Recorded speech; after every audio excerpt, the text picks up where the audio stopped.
Welcome to Project Mary. We're exploring the many titles of the Blessed Virgin Mary, one title each day. New Marian Titles are released Sunday through Friday at 3 p.m. as YouTube Shorts, but every Saturday we bring them all together as a weekly recap here just for you. So why would a mountain become one of Mary's titles?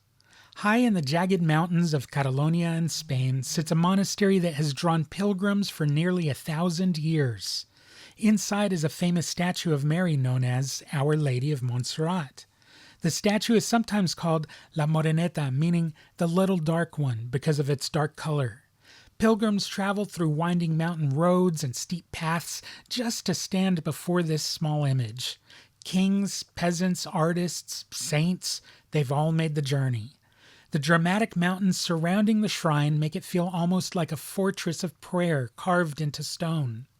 And over time, the place itself became part of the title. So how could someone be called the Gate of Heaven? This title comes from the Litany of Loreto, a centuries-old prayer filled with poetic names for Mary. The image of a gate is symbolic.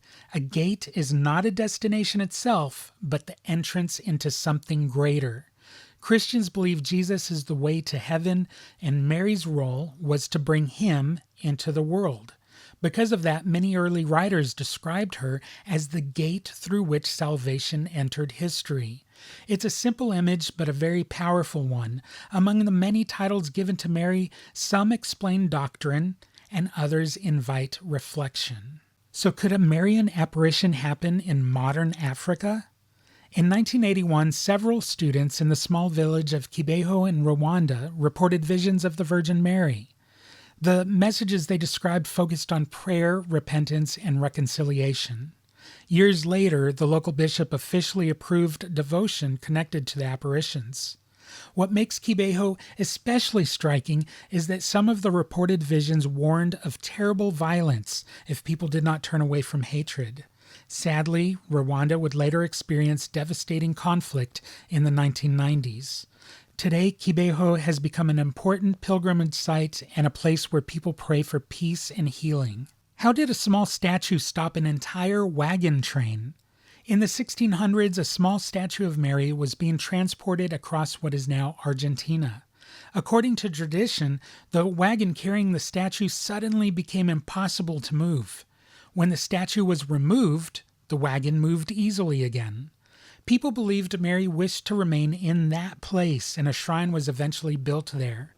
Over time, the devotion spread across the country, and Our Lady of Luján became the patroness of Argentina. Today, millions of pilgrims travel to the great basilica built in her honor. So why would Mary be called the Refuge of Sinners? This title appears in the Litany of Loreto and reflects one of the most comforting aspects of Marian devotion. A refuge is a place of safety, somewhere people run when they feel lost, ashamed, or overwhelmed. For centuries, Christians have believed that Mary intercedes for those who struggle, pointing them back towards God rather than away from Him.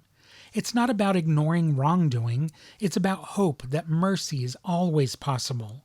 That simple idea is why this title has remained beloved for generations. So what does the morning star have to do with Mary? The morning star appears just before sunrise, signaling that daylight is about to come.